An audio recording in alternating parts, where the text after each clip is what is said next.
Estamos en una serie, hemos retomado la serie de Juan, ¿cierto? El estudio del Evangelio de Juan, pero la serie, ¿cómo se llama? Evidencias de la verdad, ¿cierto? Y hemos retomado ese estudio. Así que vamos a ir al Evangelio de Juan y hoy nuevamente el evangelista nos presenta una evidencia más para que creamos en esa verdad, para que conozcamos esa verdad. Pues no olvide que el propósito de Juan al escribir el Evangelio es ¿para qué? Escribió todas estas cosas ¿para qué? Para que crean, ¿cierto? Así que él expone una serie de evidencias para que creamos. Y hoy vamos a ver una evidencia más que va a ayudar a nuestro creer en el Señor y que espero que el Señor la use de manera especial para que creamos verdaderamente en Él. Así que les invito a que vayamos al Evangelio de Juan, capítulo 10, versículos del 31 en adelante. Y si se quiere colocar en pie para leer la escritura, está bien. Y si alguien no tiene Biblia, por favor, y usted ve que no tiene, comparta con él la lectura, acérquese, dígale, venga, leamos, ¿cierto? Y lean y compartan, porque la escritura dice, bienaventurado el que lee, ¿cierto? Y el que oye también dice, entonces pues, para que tenga ambas, ¿no? Que leyó yo, entonces salga bien bienaventurado hoy. Dice: los judíos volvieron a tomar piedras para tirárselas. Entonces Jesús les dijo: les he mostrado muchas obras buenas que son ¿de quién? Del Padre. ¿Por cuál de ellas me apedrean? Los judíos le contestaron: no te apedreamos por ninguna obra buena, sino por blasfemia, porque tú, siendo hombre, te haces Dios. Jesús les respondió: ¿no está escrito en su ley? Yo dije, son dioses, con D minúscula, ¿no? Son dioses. Sí, aquellos a quienes vino la palabra de Dios los llamó dioses, y la escritura no se puede violar. A quien el Padre santificó y envió al mundo, ¿ustedes dicen blasfemia? Porque dije, yo soy el Hijo de Dios. Si no hago las obras de mi Padre, no me crean. Pero si las hago, aunque a mí no me crean, crean a las obras, para que sepan y entiendan que el Padre está en mí y yo en Él. Por eso procuraban otra vez prender a Jesús, pero Él se les escapó de entre las manos, se fue de nuevo al otro lado del Jordán, al lugar donde primero había estado bautizando Juan, y se quedó allí. Muchos vinieron a él y decían: aunque Juan no hizo ninguna señal, sin embargo, todo lo que Juan dijo de este, ¿qué? Era verdad. ¿Y qué pasó? ¿Cuál fue el resultado? Y muchos creyeron allí en Jesús. Amén. Que así sea para el día de hoy. La primera frase en el versículo 31 nos sirve como base contextual para introducir el mensaje. Dice: los judíos volvieron a tomar piedras para tirárselas. Otra vez nos encontramos con este grupo de personas que eran opositores de Jesús, ¿cierto? Y otra vez, es decir, por cuarta vez, intentan apedrear a Jesús. Si usted no cree que la Biblia tiene acción, es porque no la ha leído bien. Pero Jesús tuvo que escapar de muchos intentos de homicidio contra él. Así que el Señor fue experto en eso, ¿cierto? Y al final lo demostró gloriosamente, aún huyendo de la tumba. Pero dice, por cuarta vez intentaban apedrearle. Nuevamente, estos hombres que caracterizan y representan a los líderes del pueblo, ¿cierto? Vienen a él. Pero para entender un poquito más quiénes eran y por qué se genera este conflicto y por qué lo quieren apedrear, debemos leer los versículos anteriores. Así que lea conmigo los versículos 22 al 24. Dice: en esos días se celebraba en Jerusalén la fiesta de la dedicación, era invierno y Jesús andaba por el templo y el pórtico de Salomón. Entonces los judíos lo rodearon y le decían, ¿qué le decían? ¿Hasta cuándo nos vas a tener en suspenso? Esa palabra suspenso significa duda. Es decir, ¿hasta cuándo nos vas a mantener en la duda? ¿Cierto? ¿Hasta cuándo?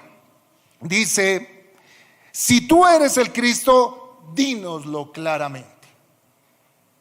Así que estos personajes, ellos no le estaban preguntando realmente porque quisieran salir de la duda. Recuerde que ellos querían hacer caer a Jesús públicamente y hacerlo decir palabras inadecuadas para poder acusarlo, para poder tener de qué acusarlo. Así que esta pregunta tiene una intención. ¿Por qué? Porque para ellos Jesús era una amenaza para sus intereses terrenales. Jesús era una amenaza. Así que ellos se querían deshacer de Jesús. Ellos querían sacar a Jesús de su camino. Y la pregunta tiene esa intención de hacerle caer públicamente a él. Y es lo que muestra que el problema de estos hombres no era simplemente Jesús, era su incredulidad. Mire el versículo 25 lo que dice el Señor Jesús. Jesús les respondió: se lo he dicho a ustedes, ¿y qué? Y no creen. O sea, él ya les había dicho reiteradas veces quién era él, pero ellos ¿qué?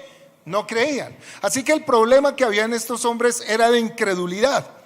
Incredulidad que se debía no a la falta de información, porque eran personas que bíblicamente estaban bien nutridas, conocían la palabra, sabían que Dios enviaría un Mesías, conocían las características, las señales de ese Mesías, pero su corazón rechazaba esa verdad, porque en Jesús veían todo eso.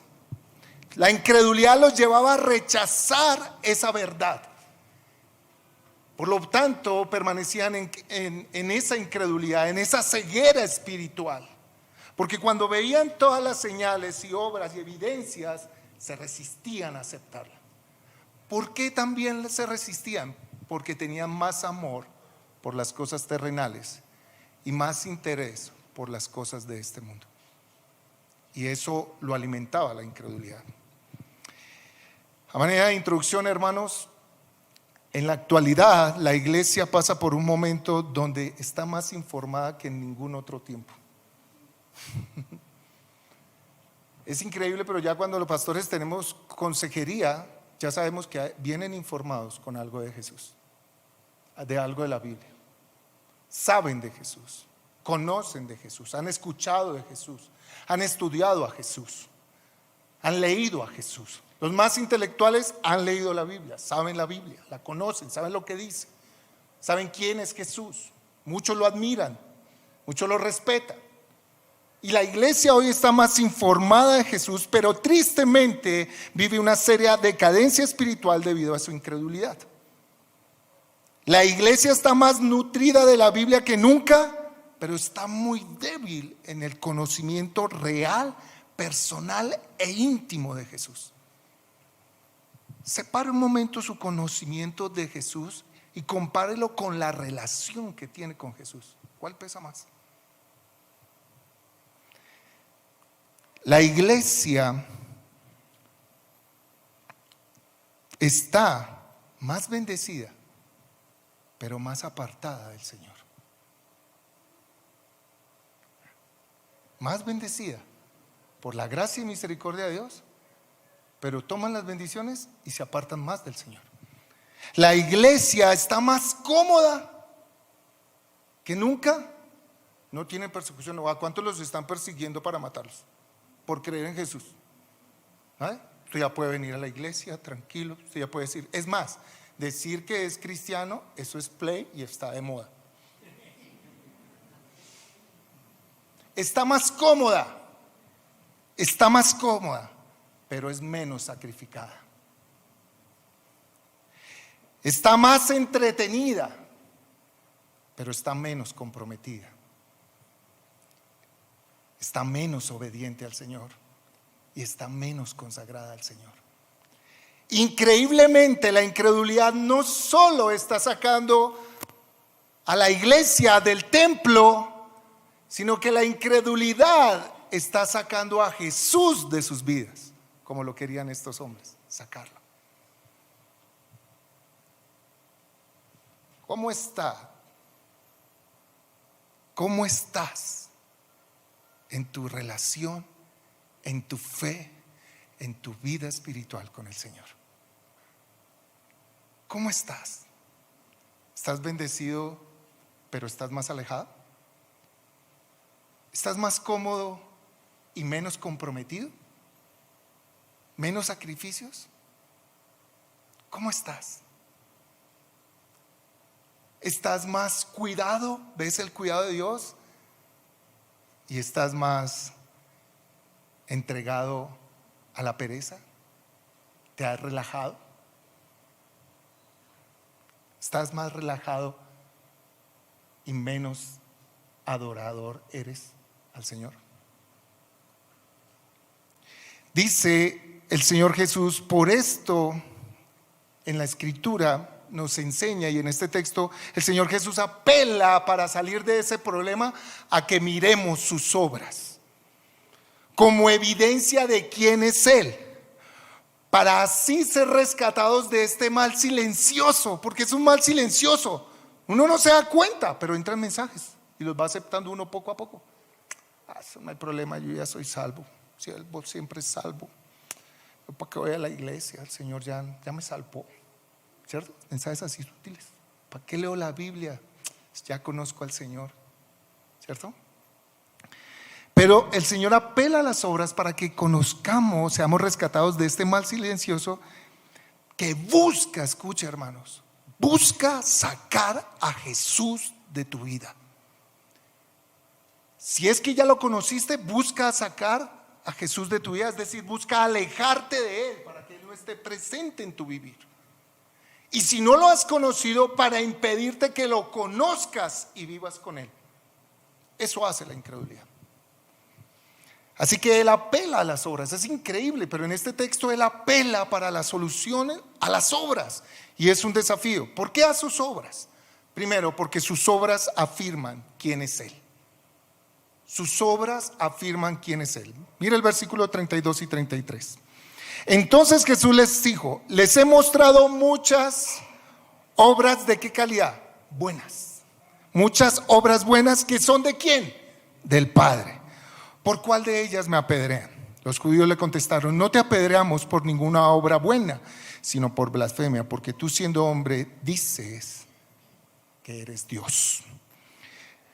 Jesús nos desafía a los judíos de una manera asombrosa a que miren las obras. Lo van a apedrear y les dice, bueno, si ustedes me van a apedrear es por algo malo que yo he hecho, ¿cierto? Porque aquí no apedreamos a nadie si no ha pecado y no hay un hecho que compruebe que éste hizo algo mal y deshonroso delante de Dios y que afecta al pueblo.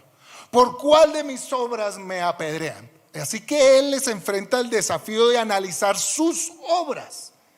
Pero la misericordia, y es como el Señor tan misericordioso, Él busca, los hace mirar a las obras para que vean que lo que Él dice es verdad.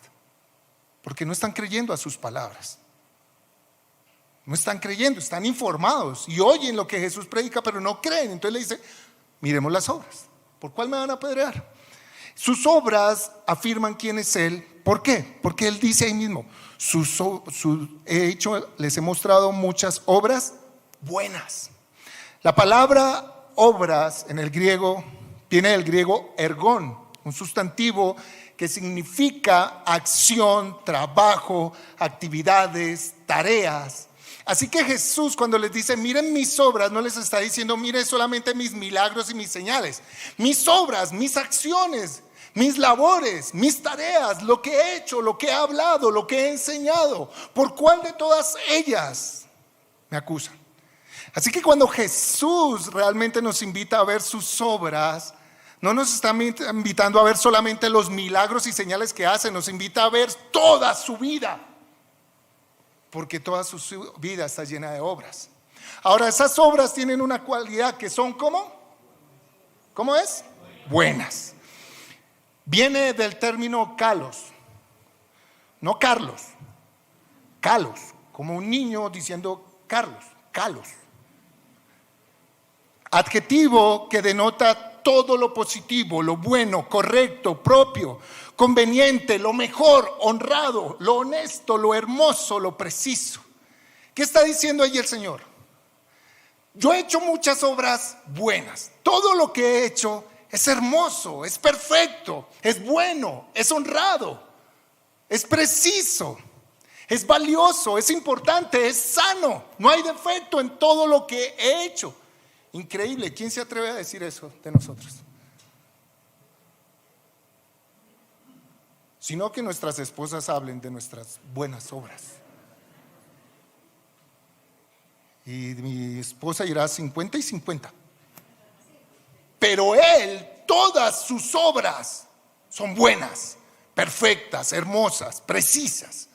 Por eso les dice, miren mis obras. ¿Por qué? Porque sus obras hablan de quién es Él. Lo que hacemos habla de nosotros, hermanos. Escuche nuevamente. Lo que tú y yo hacemos habla de quién eres. Porque lo que Jesús hizo habla de quién es Él. Por eso mire mis obras. Mire mis obras. Ahora, sus obras son buenas y apuntan a definir lo que es Él. Y como todo lo hizo perfecto, bueno, hermoso, preciso, conveniente, sano, propio, conveniente, honrado, honesto, preciso. Esa es una cualidad única de Dios. Mire lo que dice Santiago 1:17. Toda buena dádiva y todo don perfecto viene ¿de quién? De lo alto, del Padre de las luces, en el cual no hay cambio ni sombra de variación. ¿Quién es el único capaz de hacer obras buenas? Dios. Dios. Por eso dice, miren mis obras, para que se den cuenta que yo soy Dios. Ahora, ahí añade, dice, obras buenas que son del Padre. Increíble, Jesús. He hecho todo esto bueno que habla de mí, ¿cierto? Pero todo esto lo ha hecho el Padre a través de mí.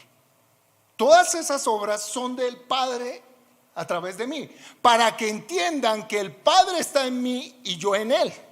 Está hablando de la unicidad, un atributo de Dios que habla de que Él es uno solo. Es decir, Jesús nunca, todas sus obras, palabras, pensamientos, acciones, milagros que hizo, no los hizo en su propia voluntad, los hizo sujeto a la autoridad del Padre, en el nombre del Padre y en el poder del Padre. Él nunca actuó solo, porque si es Dios, tiene que ser uno solo con Él. El Padre ha hecho esto de mí, y esto lo confirmó Nicodemo cuando vino a él de noche y le dijo, este vino a Jesús de noche y le dijo, Rabí, sabemos que has venido de Dios como maestro, porque nadie puede hacer las señales que tú haces si Dios no está con él. Lo confirmó Pedro en su predicación, en su primer mensaje a la iglesia, cuando dijo, hombres de Israel, escuchen estas palabras. Jesús Nazareno, varón confirmado por Dios entre ustedes. ¿Cómo? ¿Confirmado cómo? Con milagros, señales, prodigios que Dios hizo en medio de ustedes a través de Él, como ustedes mismos lo saben. Los judíos sabían que todas esas obras que hacía Jesús no las podía hacer si Dios no estaba con Él. Por eso ellos no podían refutar sus obras, porque sabían que eran de Dios. Qué hermoso, ¿no? Qué hermoso que a nosotros no nos puedan refutar nuestras obras, porque las ven que son hechas en Dios. Entonces Jesús les dice, ¿por cuál de estas me apedrean? Ellos no podrían refutar eso. Fueron y analizaron sus obras y ninguna la podían refutar, porque eran buenas, eran hechas de Dios y sabían que Dios estaba con él y las hacía. pero por otra cosa, porque todas esas obras de una u otra forma estaban beneficiando a la humanidad, multiplicando panes, sanando enfermos, visitando leprosos, ¿cierto? Perdonando pecados. Todo lo que hacía Jesús era bueno. Así que su respuesta de los judíos muestra el problema de ellos y lo que generó la incredulidad en ellos. Miren, versículo 33. Todos los judíos contestaron: no te apedreamos por ninguna buena obra, sino por blasfemia, es decir, ofensa a Dios.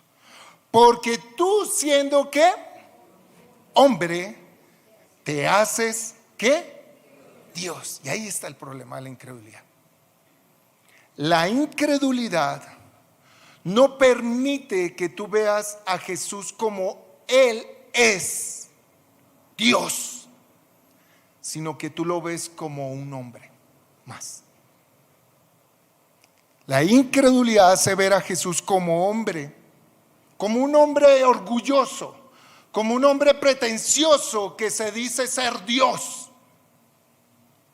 y no como el Dios todopoderoso que se humilló haciéndose hombre para estar en medio de nosotros y salvarnos. Te hace ver a Jesús como un hombre más, valioso, importante, sabio, bueno, pero como un hombre, no como Dios. Por eso ellos no creían en Él como Dios. ¿Y qué pasa? Cuando esto llega, ¿qué pasa? La incredulidad, ¿qué hace para hacernos ver a Jesús como hombre? Nos hace dudar de sus palabras. Cuando nosotros vemos a Jesús como hombre, dudamos de sus palabras. Y estamos, ¿será verdad? ¿Será cierto? Pero si sabemos que Él es Dios, no dudamos, porque sabemos que Dios es veraz. La incredulidad nos hace buscar pruebas de su divinidad. Si tú eres Dios, haz este milagro en mi vida. Si tú eres Dios, haz esto. Significa que aún lo ves como hombre. Si Dios es Dios, ¿por qué me hace esto? Si Jesús es Dios, ¿por qué yo estoy así? Lo estás viendo como hombre, no como Dios soberano. Dios, piensen en esa palabra, Dios, gobernador, creador, dueño, soberano, único, no le rinde cuentas a nadie, es Dios, y nosotros obra de sus manos. Dios. La incredulidad nos hace verlo como una amenaza a Jesús para nuestros intereses propios.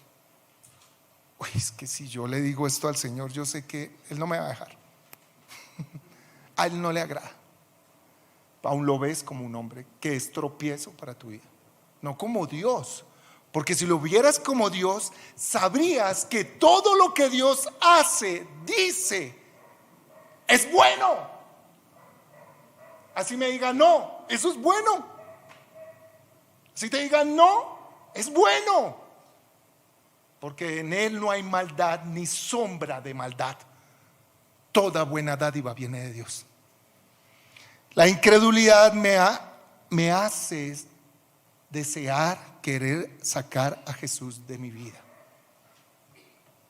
Y me engaña, diciendo, no necesito de Él. Ay, no, pastor, yo tampoco hasta allá he llegado. No, de otra forma, más sutil. Acuérdese que Satanás es astuto, padre de la mentira. Y él sabe que si te dice la verdad, tú, ay, no, te van a robar. Porra. Si él te dice que te van a robar, tú sales corriendo, ¿cierto?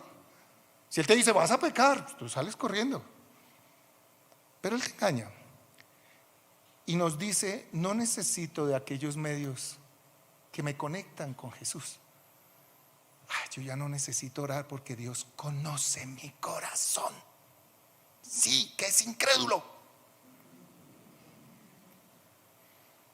rebelde, independiente, soberbio, que le gusta hacer lo que se le viene en su divina voluntad. Él conoce tu corazón, pero tú no conoces el corazón de Dios. Y oramos para conocer a Dios.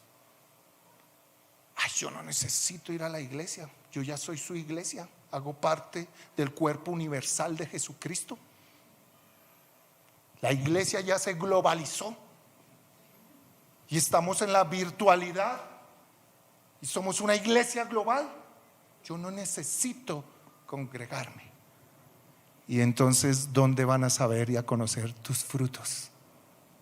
¿Y dónde vas a experimentar la gracia, el amor, el cuidado, la fortaleza, el ánimo? Si no es a través del pueblo de Dios. Te aleja del pueblo de Dios. No, yo ya no necesito leer la Biblia. Yo ya me he hecho tantos cursos. Yo he repetido verdades fundamentales. Lo único que no me han dejado repetir es el bautismo. ¿Cierto? Yo ya pasé por las aguas, pasé por consejería, pasé por liberación, ya pasé. Pero Jesús no ha pasado por ti. ¿Cierto? Y así sutilmente, cuando yo ya puedo ver el culto por televisión, gloria a Dios, pero eso es para los que en verdad aún no lo conocen. Eso es un medio de evangelización. Y entendemos excepciones muy pequeñas de la regla. Pero en la escritura nos dice congregaos. Y si yo creo que Él es Dios, yo tengo que obedecerle. Y tengo que ver a venir el culto en vivo y en directo. No congregaos onlinemente. No lo he encontrado. Si usted lo encontró, ayúdeme y yo me retracto. Así que la incredulidad trata a Dios como hombre. Y a un hombre lo podemos engañar, a un hombre lo podemos irrespetar, a un hombre lo podemos evadir, a un hombre lo podemos ofender, a un hombre lo podemos tratar de amigo. Escuche esto: Jesús es mi amigo. Sí, pero tú no eres amigo de Jesús. ¿Cómo que no? Sí, porque Él dice: serán mis amigos si hacen lo que les mando. Con razón, hace rato no nos charlamos, claro. Tú podrás creer, yo podré decirte: yo soy amigo de Messi, hermanos. ¿Por qué? Porque tienen que ver a Messi compartiendo en mi vida, ¿cierto? Para que digan: ese anda con Messi, ese es amigo de Messi. Todos podemos decir que Jesús es mi amigo, pero lo importante no es de que Él sea mi amigo. Yo soy amigo de Él. Yo obedezco su palabra como Él la dice. Yo ando y camino con Él en todo tiempo. Así que la incredulidad busca hacer vivir vidas sin Dios, sin el temor a Él, sin la honra a Él, sin la obediencia a Él, sin la fidelidad a Él, sin la adoración a Él, sin el amor a Él, sin la confianza en Él, sin el sometimiento a Él, sin la honra total a Él. Por esto tenemos que olvidarnos, no debemos de olvidarnos de que las obras nos muestran quién es Él. Y no debemos de olvidarnos lo que Él ha hecho ya, porque esas obras nos recuerdan y nos afirman quién es Él. Y nosotros necesitamos conocerlo a Él. Jesús dijo aquí algo interesante, hermanos: si ven mis obras, sabrán quién soy yo y me conocerán. Jesús, cuando hizo las obras, no las hizo para chicanear, para mostrarse el mejor, para mostrarse superior a nosotros. Las hizo para que conozcamos y entendamos quién es Él. ¿Por qué? Porque Él mismo dijo en el capítulo 17, versículo 3, que la salvación, la vida eterna, consiste en que lo conozcan a Él y a su Hijo. Así que todo milagro, toda bendición, toda buena dádiva, toda obra que Jesús hizo y ha hecho en tu vida es para que tú y yo le conozcamos a Él. Entendamos quién es Él. Cuando tú confías en Él en medio de la prueba, vas a la palabra y dice: estad quietos y conoced que yo soy Dios. Wow, Señor, me quedo quieto en esta situación. Sí, quédate quieto y conoce que yo soy Dios. Y vemos cómo Dios hace una obra donde responde a mi necesidad. No es para que yo diga, ay, el Señor me hizo un milagro y me queda aferrado al milagro y el milagro y el milagro. Y en esa iglesia se hacen milagros. Y ese pastor cuando ahora se hace milagros y el milagro y el milagro. No. Ahí me está mostrando que Él es fiel y cumple su palabra. Y me tengo que quedar con el Dios fiel y adorar a Dios. Porque si yo creo, la evidencia de que creo, ¿saben cuál es la evidencia que creemos? Que lo adoramos como Dios, lo obedecemos, le seguimos y le servimos. Esa es la evidencia. Dice, por eso, podemos entender, hermanos, los milagros no salvan, ni los milagros, cambian corazones. Pero Dios hace milagros. Dios hace señales. ¿Para qué? Para que sepan quién es Él. Para que sepan que Él es Dios todopoderoso, omnisciente, que Él es Dios. Si tú no conoces a Dios, estás perdido. No has entrado a disfrutar de la vida eterna. Porque la salvación está en conocer a Dios. Y la gloria del hombre no es el milagro que Dios me hizo. La gloria del hombre es el conocimiento de Dios. Que sepan y entiendan que yo soy Jehová, Dios. ¿Cuál es el éxito en tu vida? Que conoces a Dios. Lo conoces, lo entiendes, lo adoras, lo sigues, lo sirves por ese conocimiento. Eso nos lleva al segundo punto del por qué Jesús revela, nos dice que miremos sus obras, y es porque sus obras revelan quién es Él. Lo primero que vimos es que las obras nos dicen, nos afirman lo que Él dijo, afirman quién es Él, pero sus obras ahora revelan quién es Él. Miren lo que dice el versículo 34 al 36.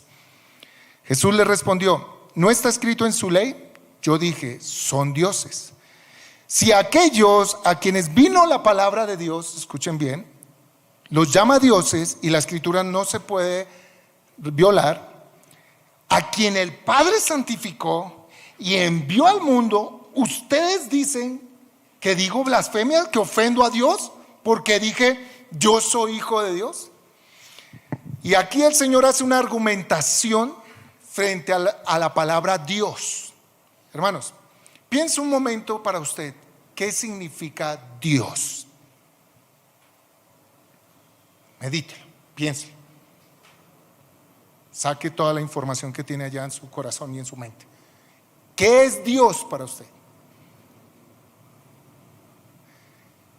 Y Jesús sabe que esa palabra para los judíos es demasiado y supremamente importante. Por eso ahora va a argumentar el por qué Él dice que Él es Dios. Porque ellos le están diciendo, es que nosotros no te vamos a apedrear por tus buenas obras, sino porque tú, siendo hombre, dices ser Dios. Así que para argumentar se apoya en un texto del Antiguo Testamento, en el Salmo 82, 6 al 7, que dice, yo dije, ustedes son dioses, con D minúscula. Con D minúscula.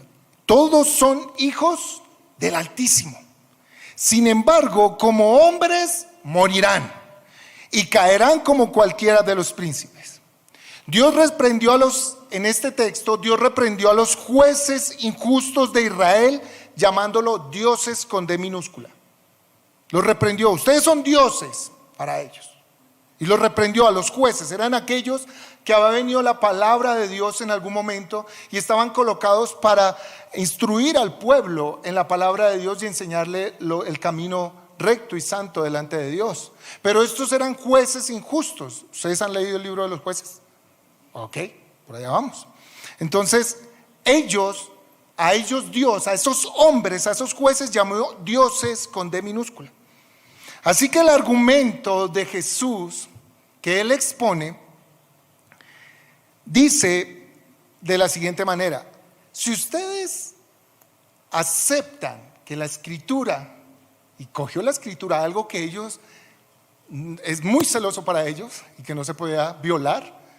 Dice, si ustedes aceptan que en la escritura Dios llame a unos hombres jueces que ustedes conocen dioses, ¿cierto? Es decir, si el día de mañana viniera Sansón y dijera yo soy un dios con D minúscula, ustedes no le refutarían, ¿cierto? Si viniera Jefté y les dijera yo soy Dios con D minúscula, ustedes no lo refutarían, sino lo aceptarían, ¿cierto? Si Dios ya, en las escrituras Dios llama dioses a esos jueces y ustedes lo aceptan, mírenle el argumento. Al que el Padre santificó, es decir, lo apartó. ¿Quién? El Padre. A ellos les vino la palabra, pero a Él lo santificó y lo apartó y lo envió al mundo.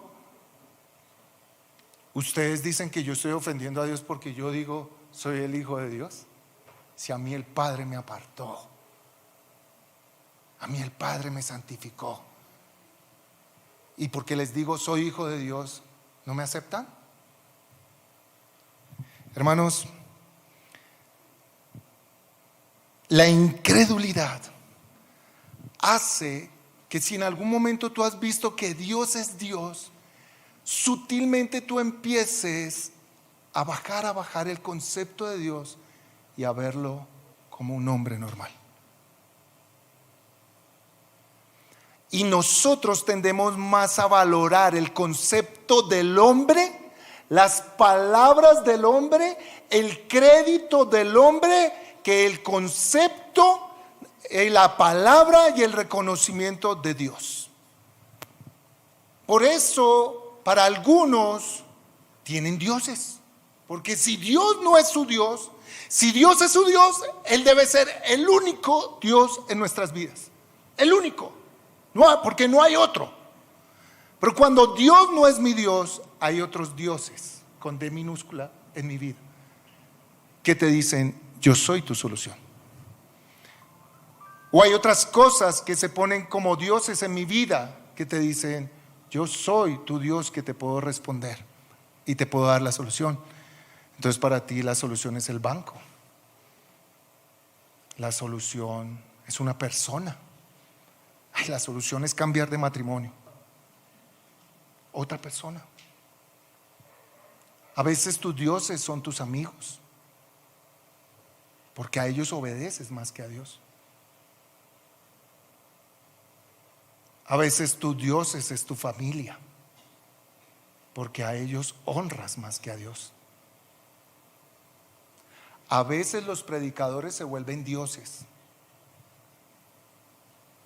cuando el que habla es Dios a través de ellos. Hermanos, la verdad es por gracia, porque el único rey de la predicación es Jesucristo, y el único que tiene palabras de vida es Jesucristo, y nosotros lo que hacemos es hablar sus palabras. Pero a veces el Dios es un predicador, o a veces tu Dios es una iglesia, porque allá hay esto, allá hay esto, allá hay esto. No, Dios. Y entonces cuando se cambian de lugar, ¿a dónde voy a ir? No me congrego, porque yo me congrego online porque esa es mi iglesia. Tienes que ir a donde vayas, tienes que congregar. A veces tu Dios es la economía. A veces nuestros dioses son las cosas materiales. A veces nuestros dioses son nuestros hobbies, nuestros deleites. ¿Sabían que las virtudes llevadas al extremo se convierten en pecado? La virtud del descanso llevada al extremo se vuelve pereza.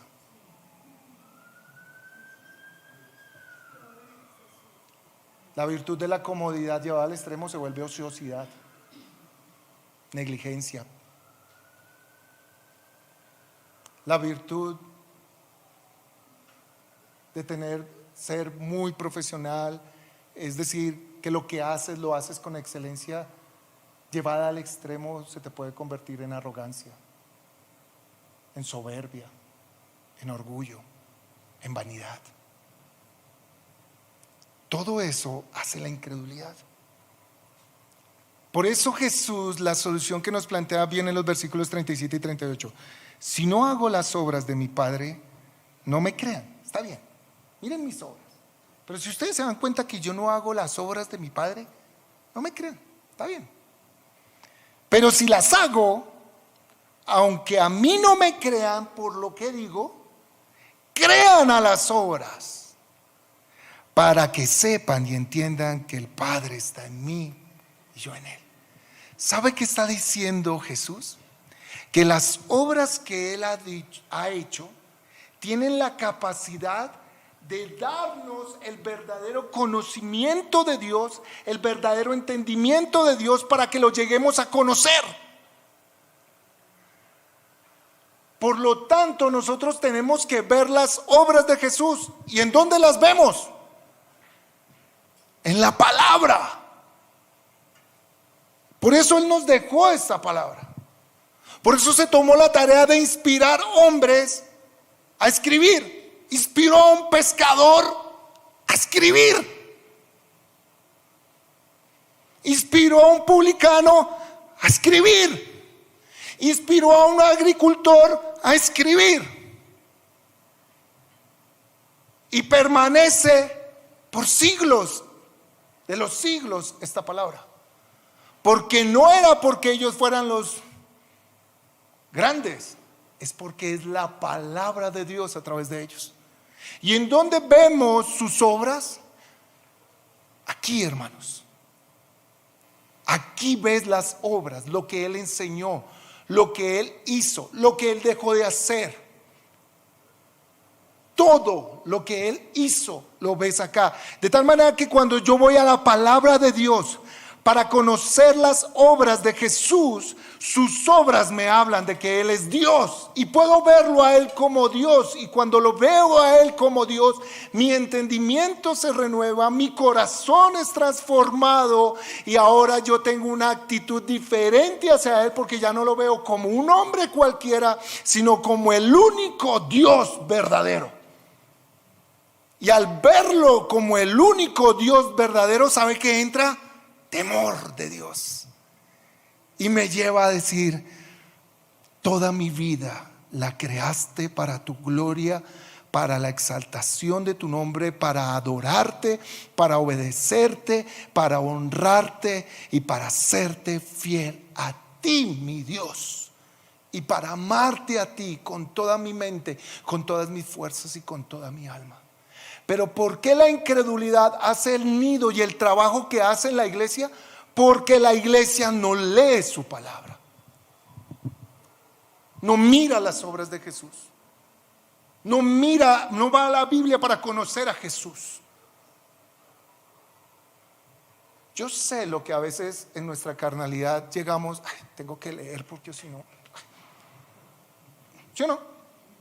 Seamos honestos, ¿sabes? Hoy no leí y no me va a ir bien. Hoy no oré, no me va a ir bien. Y se nos ha metido eso. Entonces, no leemos para conocer al Dios de nuestras vidas, en quien está nuestro bienestar y en que en sus caminos, que son santos, justos y buenos, vivimos en el bienestar y en el reino de Dios. Entonces nos sentimos que tenemos que leer para estar bien. Entonces la Biblia se convierte en un amuleto. El leer la Biblia se convierte en un amuleto. El orar se convierte en un amuleto y no en una relación. El asistir a la iglesia se convierte en algo harto, porque todos allá santos menos yo, ¿cierto? Y todo se convierte en eso. ¿Por qué? Porque no estoy buscando ver a Jesús y conocerlo a Él por lo que Él hace. Escuche las palabras de Jesús y se darán cuenta que son palabras divinas. Vea los milagros que hizo Jesús y se dará cuenta que solo Dios los puede hacer. Vea la fidelidad de Dios y se dará cuenta que no hay ninguno como Él. Vea cómo Jesús ama y se dará cuenta que no hay otro amor como el de Dios. Vea acá. Porque si vemos, allí conoceremos. Y esto nos lleva a nuestro tercer punto. Entre más yo me meto en conocer, en ver las obras de Jesús, en leer su palabra, en conocerlo, lo voy conociendo, lo voy entendiendo, lo voy adorando, voy creyendo y lo voy adorando y voy siguiéndolo y voy obedeciéndolo, pasa algo. Mi vida se convierte en un testimonio de sus obras. Y es lo que nos lleva al tercer punto. Sus obras son el testimonio de quién es Él. Primero, sus obras afirman quién es Él. Segundo, sus obras revelan quién es Él. Y tercero, sus obras son el testimonio de quién es Él. Mire lo que dice el versículo 39 al 42. Por eso procuraban otra vez prender a Jesús. Terminó y lo iban a coger. Pero miren lo que hizo. Pero Él se les escapó. ¿De dónde? De entre las manos. Nosotros ahora tenemos una mente muy peliculera y pensamos que el Señor voló y se fue. ¿Cierto? No, lo cogieron. Y Él, no, nos vemos. Van a matar. ¿Por qué Jesús huyó? Si hemos aprendido lo que es evidencias de la verdad. Porque su hora aún no había llegado. Entonces nos vemos. Yo ando sujetos a la voluntad del Padre. Yo me voy cuando el Padre diga, no cuando estos quieran. ¿Cierto? Versículo 40. Y se fue de nuevo al otro lado. Estaba en Jerusalén y se fue al otro lado del Jordán, al lugar donde primero había estado bautizando Juan, y se quedó allí. Es decir, él se fue a donde estaba bautizando Juan y a donde él fue bautizado. Muchos vinieron a él. Miren el contraste. Anteriormente en Jerusalén muchos vinieron al pórtico de Salomón a escucharle, y ahorita muchos venían a él. Muchos siguen viniendo a él el día de hoy. Aunque Juan no hizo ninguna señal, y ellos decían, aunque Juan el Bautista no hizo ninguna señal, sin embargo todo lo que dijo de este era verdad, y muchos creyeron allí en Jesús. Fíjese que el testimonio de Juan ya había hablado antes de Jesús. Fue uno de los primeros que dio testimonio acerca de Jesús. ¿Y qué fue lo que dijo Juan? Juan dijo, yo bautizo en agua, pero entre ustedes está uno a quien ustedes no conocen. Es decir, Juan está diciendo, ustedes lo ven como hombre, pero no saben que Él es Dios, no lo conocen. Dicen, Él es el que viene después de mí. Y mire lo que dice Juan, ese sí sabía quién era Él. A quien yo no soy digno ni de desatar la correa de sus sandalias. Hermano, cuando uno conoce a Dios llega a este concepto, no soy digno ni de desatar tu correa. Él sabía que era el Hijo de Dios, era Dios hecho carne. ¿Qué más dijo Juan? Estaba con sus discípulos Juan y les dijo, Jesús estaba pasando y les dijo, ahí está el Cordero de Dios. Juan dio testimonio de Jesús y habló de las obras que haría Jesús. Lo habló en un tiempo, pero mucho tiempo después Jesús regresa a esa región. Mucho tiempo después regresa Jesús a esa región. Y quiero que mire esto. Él lo habló en un tiempo, pero después de mucho tiempo Jesús vuelve a esa región. Cuando Juan lo habló, de pronto muchos no lo creyeron. Dijeron, ¿verdad? ¿Será? Pero cuando Jesús volvió y empezó a enseñar y a hacer sus obras, recordaron lo que Juan les había dicho acerca de él. Y entonces dijo, todo lo que dijo, Juan no hizo ningún milagro, pero este sana a los enfermos, da vista a los ciegos, abre los oídos a los sordos, resucita muertos, ¿cierto? Este hace más señales que evidencian que él es el Mesías que esperábamos. Juan no hizo nada de eso, pero todo lo que dijo Juan acerca de él, ¿qué es? ¿Verdad? Que él es Dios. Y en ese momento muchos creyeron. ¿Qué nos enseña esto, hermanos? Debemos persistir en seguir mirando, viendo, aprendiendo, escudriñando, entendiendo las obras de Jesús. Debemos persistir, porque va a llegar un momento que lo que leemos, vemos y entendemos es verdad. Y tú mismo lo vas a decir. Es verdad, Él es Dios. Es verdad, Él es Dios. Debemos persistir en escuchar el testimonio de Juan, de Mateo, de Lucas, de Pablo, de Timoteo, de todos aquellos que el Señor inspiró en las Escrituras, que hablan de Él, para que tú y yo entendamos que Él es Dios y nosotros podamos llegar a decir lo que dijo Juan, lo que dijo Pablo, lo que dijo Mateo, lo que dijeron estos hombres, es verdad, Él es Dios. Pero persiste en leer la palabra. Que este año tu meta sea persistir en ver las obras de Jesús para conocerle. Pero segundo, Juan nos da el ejemplo de que debemos persistir en dar el testimonio de las obras de Jesús a otros. Él las dio en un momento, pero después creyeron. Debemos persistir, porque tarde o temprano conocerán a Jesús y comprobarán que todo lo que les predicamos, les enseñamos, les mostramos, les modelamos, les revelamos de Jesús es verdad, y lo amarán, lo adorarán y le seguirán. Hay que persistir hasta el final, porque el que ha creído lo adora, pero el que ha creído da testimonio de Él, de que Él es Dios. ¿Cómo nos damos cuenta de que la incredulidad ha estado haciendo nido en nuestro corazón? ¿Cuánto estamos dando testimonio de Jesús? ¿Has dejado de hablarle a tu familia de Dios? Significa que tu mirada no está en Dios. ¿Has dejado de enseñarle a tus hijos la palabra? ¿Has dejado de hablarle a tus amigos de Dios? Ahí te puedes dar cuenta cómo la incredulidad está haciendo nido en tu corazón. Porque no, ya lo veo como eso no es importante.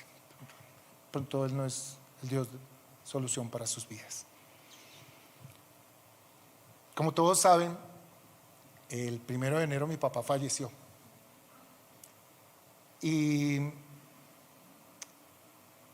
doy gracias por la vida de mi papá, pero si hubo algo que nos distanció por un tiempo, fue que yo conocí a Jesús como Dios y lo veía como Dios. Y cuando le hablé a él de Jesús como Dios, para él eso fue muy fuerte y no lo pudo aceptar, porque él lo veía como un gran hombre. Y eso nos distanció un tiempo. Eso nos distanció. ¿Qué? El haber conocido a Jesús. Pero acercándome a él, empezaba a hablarle de Jesús. Dije, no, yo voy a hablarle de mi Dios. Tiene que conocer, entender que Jesús no es un hombre, no es un gran hombre que simplemente le hizo el bien a la humanidad. Él es Dios para que sea salvo.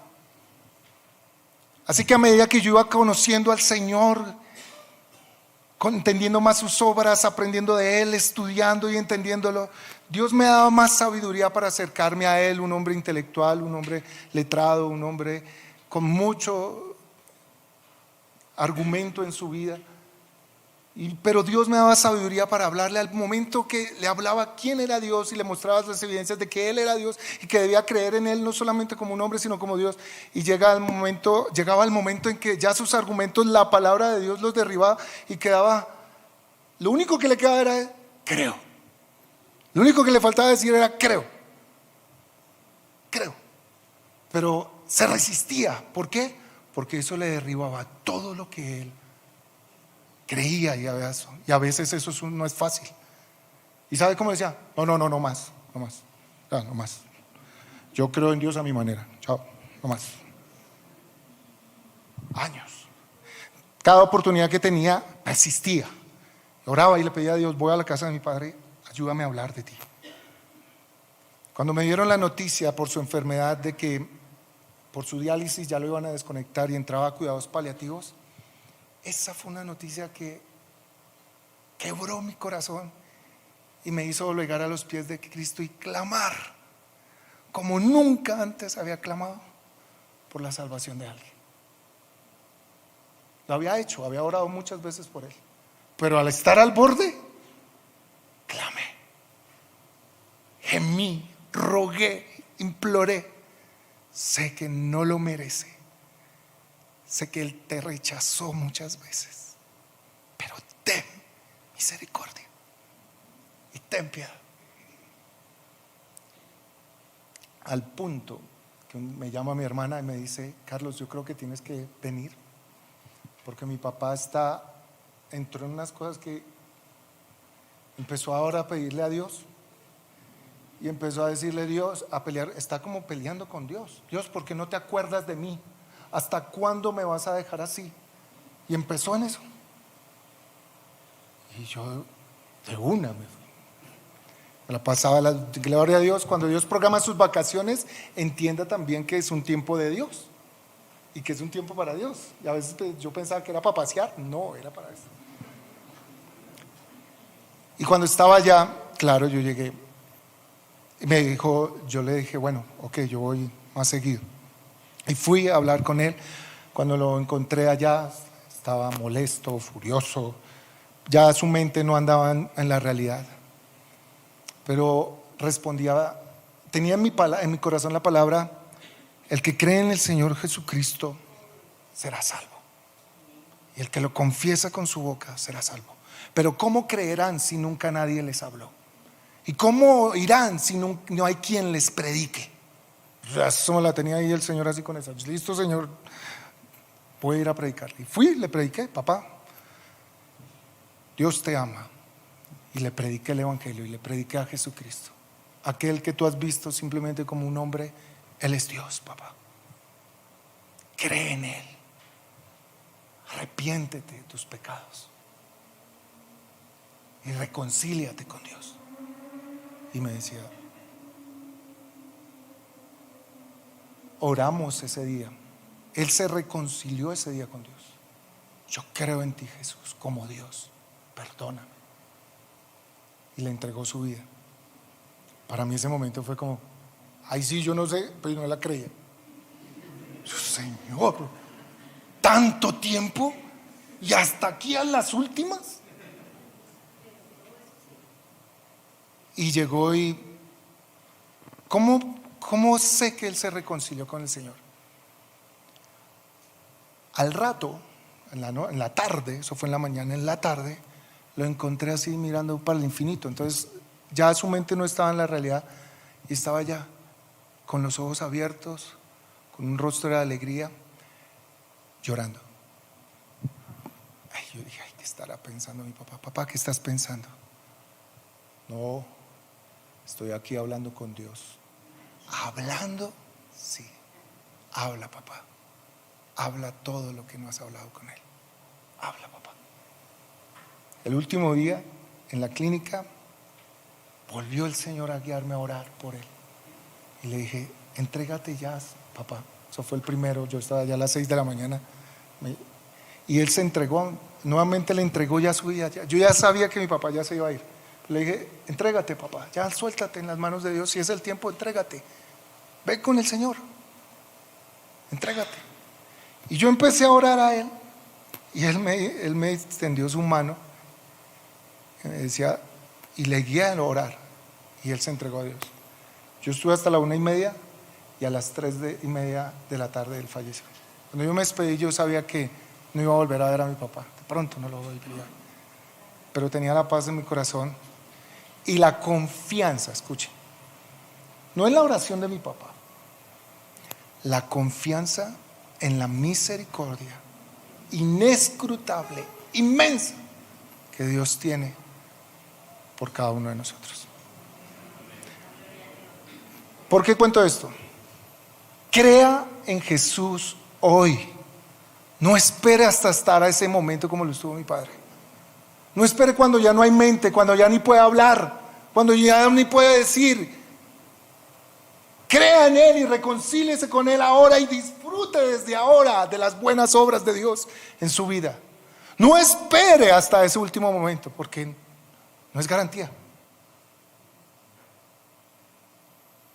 Pero segundo, persista en crecer, en conocer a Dios cada día y en dar testimonio de Él a todos sus seres queridos hasta el final de sus días y los de ellos.